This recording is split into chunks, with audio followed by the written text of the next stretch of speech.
Alright, we're back with the Accord. We just did a video on how to check it for a no start. Went through everything that you would need to check for a no start, but didn't go into what would happen if you're missing any of that in the fuel for a no start, except for checking for fuel pressure and checking the fuel pump for power. So what we're going to do in this video is we're going to go ahead and repair the fuel tank that I explained to you was leaking. So I have my fuel tank repair kit and some rubberized undercoating we're going to put over once we finish the repair of the we may not do this on camera, depending on how long this takes to set, but I am going to show you how to prep and to put this stuff on. So we need to get under the car. You see I jacked it up already. You can see I have the torch out here. Let me explain the madness we have going on here. I had to, it's leaking right underneath the fuel tank strap. When we get under there, I'll show you exactly what it is, where it's leaking. What I'm going to do here, I'm going to try to see how close we can get to this.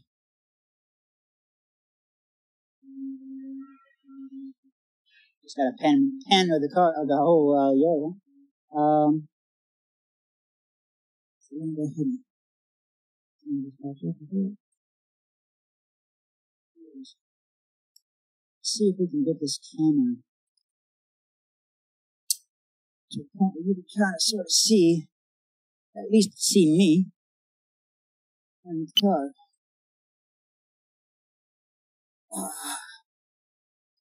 Maybe something? Huh?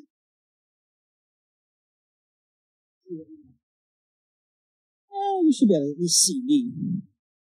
Pardon me. Alright, let's take a peek under here what we got. So, I have stain.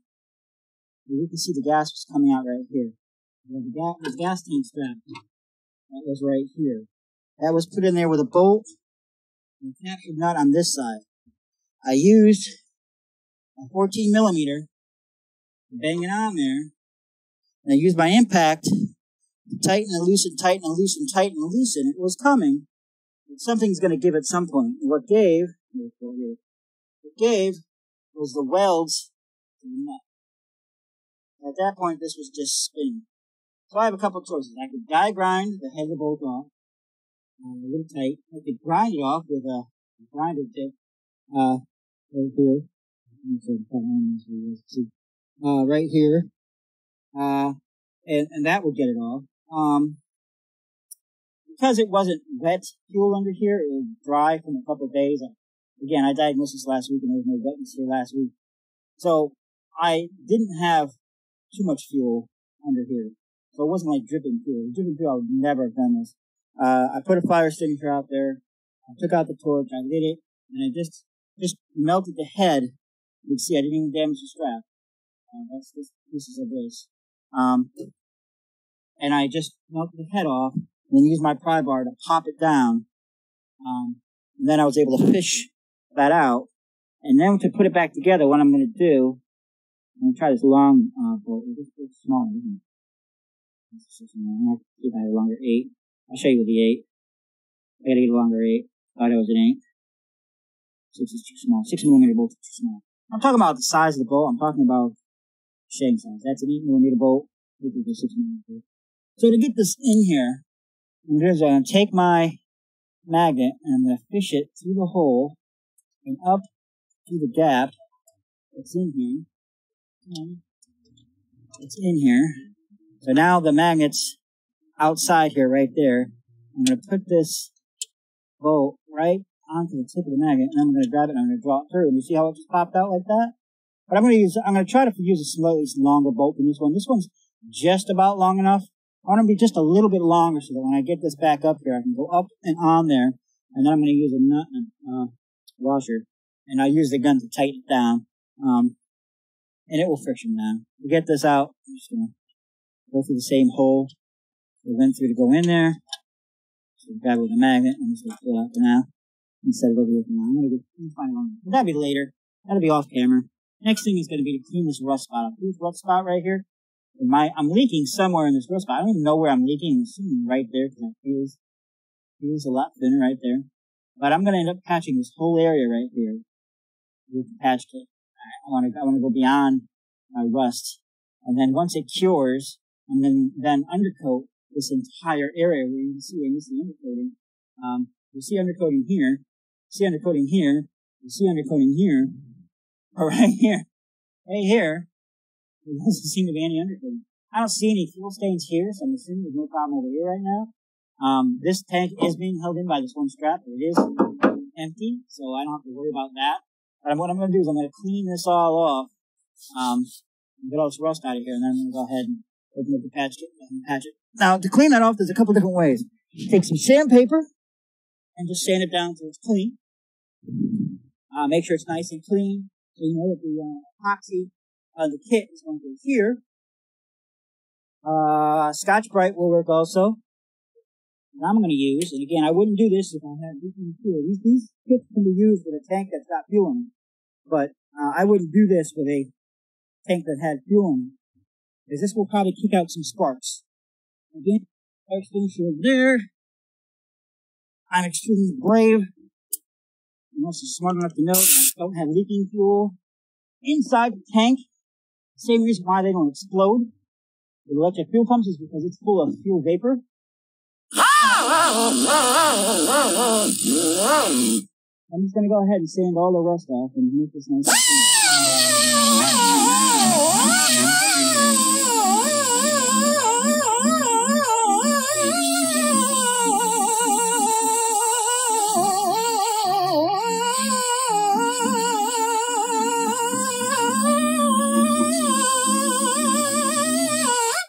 You can see the perforations from the deeper rust. This is where it's leaking right here. You see it's really deep right there. So now what I'm going to do is I'm going to sand back so it's clean like this, all the way around it.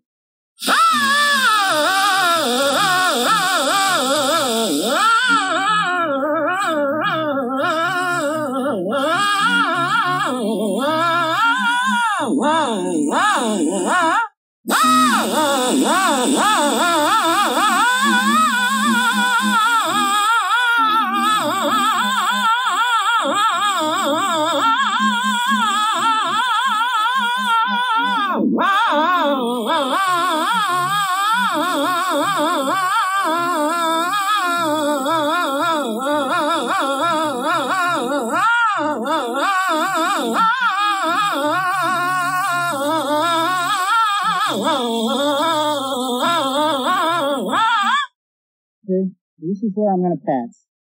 Right here. I've got clean metal here, I've got clean metal here, I've got clean metal here, and I've got clean metal here. My area where it's perforated, where it's gotten so rusty, it's actually eaten through to the gas tank. Right there. You can see that. This is where it's leaking. So this is where I want to go back to. If I just patch this area right here, this is the leaking material. It's probably going to leak again. So I want to go back to where the material is good. Now, this is bare metal. What I just sanded off here is now the paint. Is now, I'm going to have bare metal exposed. But I'm going to go ahead and I'm going to undercoat it when I'm done. So the epoxy is going to go ahead and coat it and cover it too. In the rubberized undercoating, I'm going to go ahead and do this entire area right here along this entire strap right here. Now I'm looking at the rest of this. I'm not seeing anything bad. We're undercoated right here, so we know that's good. This is where our steel actually starts. I'm not seeing any major rust areas. Let's go ahead and sand that here.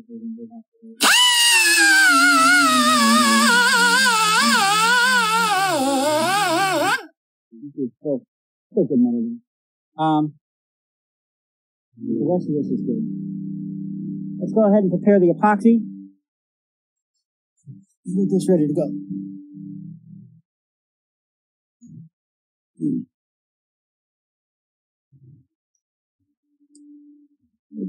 There's kit.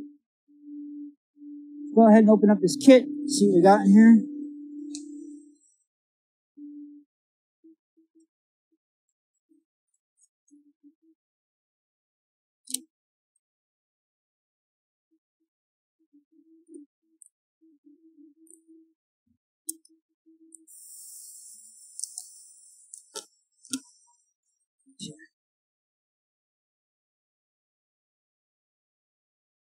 Something that's floating around in there.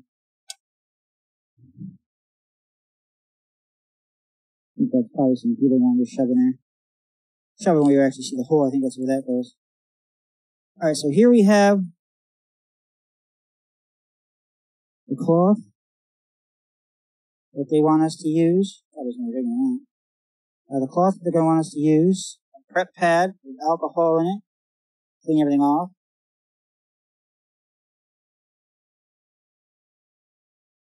That'll get all fingerprint grease off of it and then. Brush the epoxy on. This is our two-part epoxy right here. You can see it's clear and a dark color. The bag we keep it all in. This, I believe, we're going to stick right where the hole is. Okay. Let's go ahead and read the instructions and see what it says to do.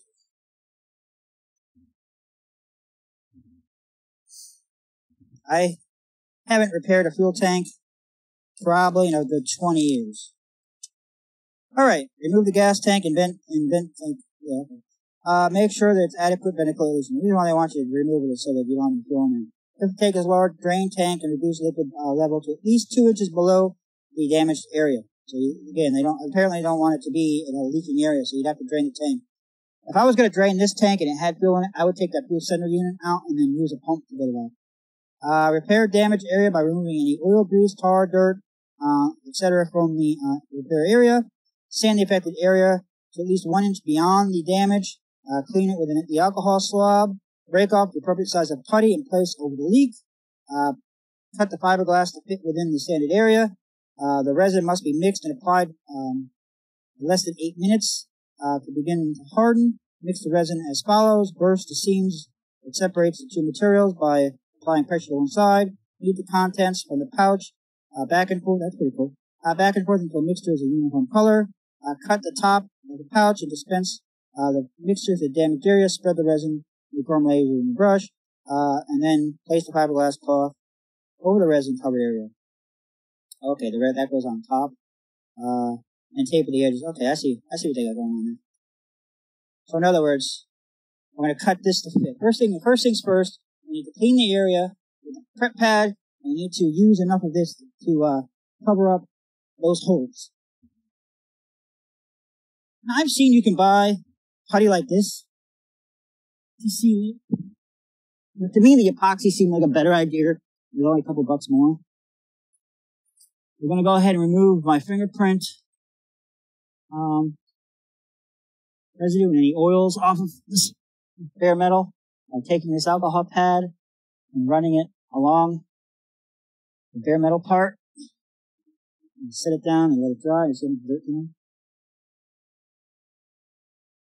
I'm going to peel off one side of this putty. Again.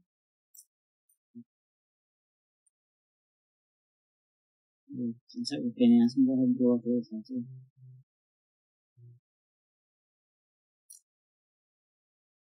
Okay. I'm going to go ahead and just push this into my area where I know the leak is. It's definitely right there. The rest of the stuff is perforated too, and I'm going to go ahead and kind of putty it in there. I'm going to move this putty around, flatten it out. Make sure we get this entire area where it's all supposed to be. All I'm doing is just using my finger to drag it and play with it. Putty it like you did when you were a kid with Play-Doh. You didn't have Play-Doh when you were a kid? I just pushed a hole in that, so I'm going to put it back in. It's not leaking here, but we want to close this hole up. More perforated here than on the edges. Oh, there we go. Just move this out that way. So looking that way. And there we go. That's good. Now that there is probably enough to seal this up. But I'm going to go ahead and use the rest of the kit because the rest of the kit will seal off the outer area. Here, I'm going to take this alcohol pad and use the other side now. Kind of clean off that. Ready. I clean off that putty a little bit. Another clean surface. Let's go ahead and go around the outside edges. Alright, now let's go ahead and grab the fiberglass and some scissors. We'll go ahead and make that size. So we'll mix up the putty. Start.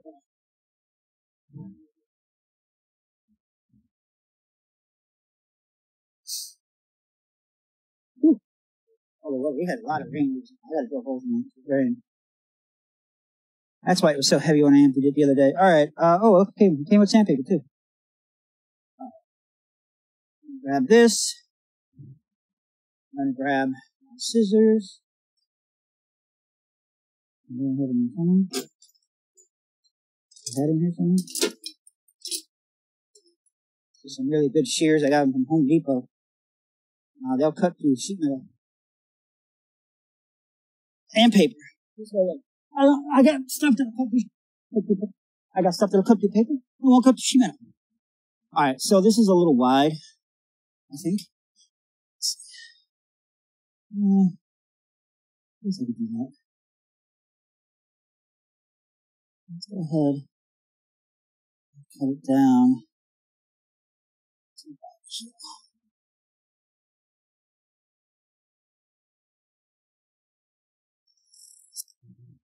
Cut it down to about there. The frayed edges off of this side. Cut it a little long so I can do this. I'm going to make it better, but so afraid. I'm not going to bother cutting along the side, because I know it's probably not going to want to cut without being afraid like that one. So we'll just go along. Put this in the middle when we're done. Okay, I'm going to put this right here. It's clean and safe. Now let's go ahead and mix it up and then start applying. So you notice how I read the instructions first and then went ahead and did everything. Because that way there I know what I'm doing. Or at least I think I know what I'm doing. Alright, so I'm going to go ahead. I'm going to push the clear stuff, I guess, into the other stuff. Maybe. Try this one. Please don't make a mess. Please don't make a mess. Please don't. What the hell? There it goes. Looks like a toothpaste dispenser. Go ahead and squeeze the hardener down into the mix.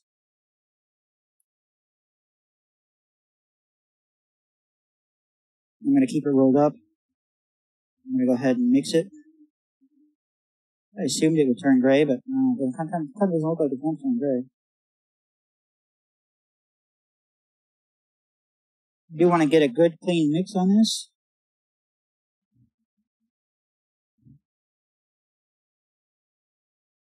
It's never good to have under-mixed epoxy. That's all this is in epoxy. It's a fuel-safe epoxy.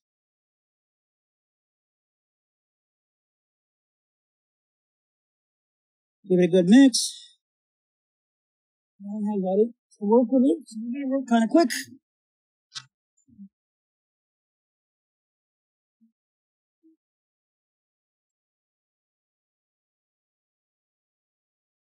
Okay.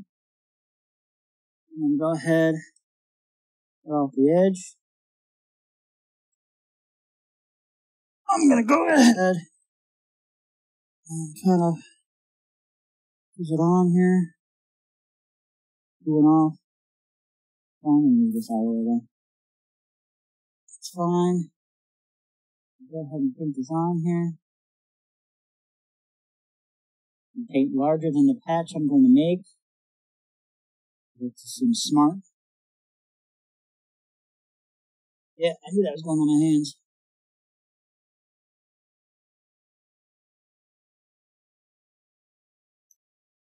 Anything larger than the patch I'm going to make. Now I'm going to take my fiberglass I'm going to place it on here. I want it. Fiberglass adds strength to the hair.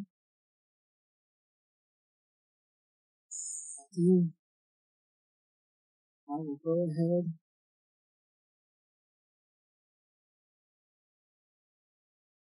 And down epoxy.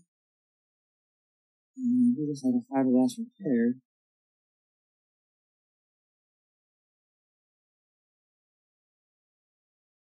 And with a layer of the epoxy on top of it.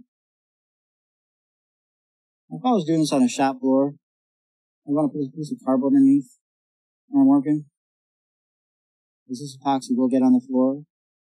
And if it dries there, probably going to want to come off even. I'm just looking to get a decent coat on this side of the repair.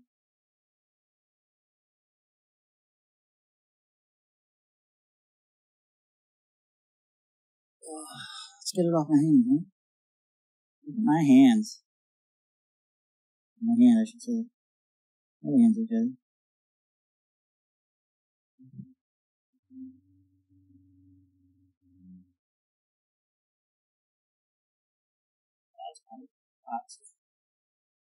Do what I want.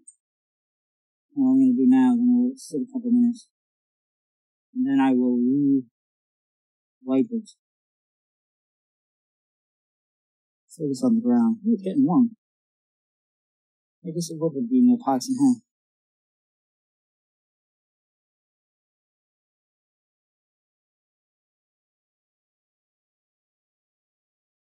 And that will do it. Like that. Steal it, nice. Let me brush it out to the fiberglass off. Once this all dries, it will be very, very strong and secure. And very sealed to the elements. And you can see it's drying right now. It's getting stickier. Its catalyst is working, which is why it's feeling warm on my hands. Well, I got it all in my hands. The gloves probably would have been a great idea too.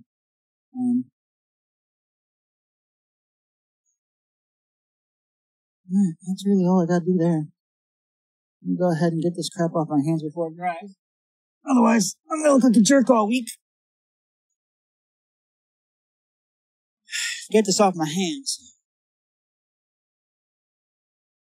I'm gonna go ahead and wet with a rag. So we don't as much as I can. The rag. As you can see, it's not gonna work very well. I'll get it on both hands.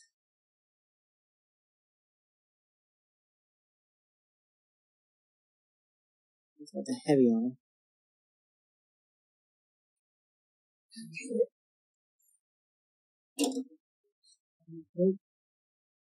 Everything will get it right off.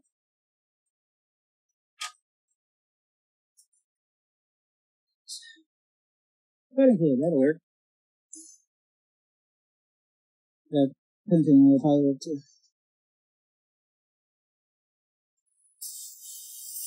This is a solvent, is what this is. It's starting to okay.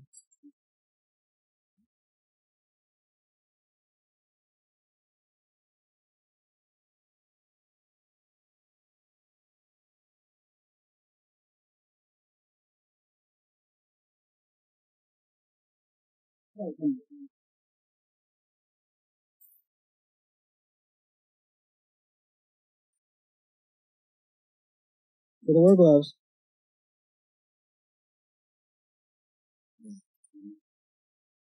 Right there in my ears.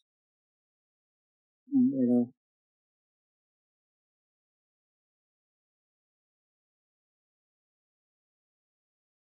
Figure the oils will keep it from sticking to my fingers. That's really it. I'm going to clean up my hands. That's really it. Repair is pretty much done. That will be enough to put fuel in it in probably 20 minutes. But in 20 minutes, I'm not going to put fuel in it. What I'm going to do is I'm going to go ahead and put the rubberized undercoating over that.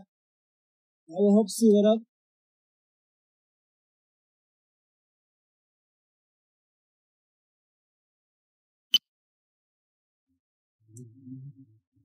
That will help seal it up.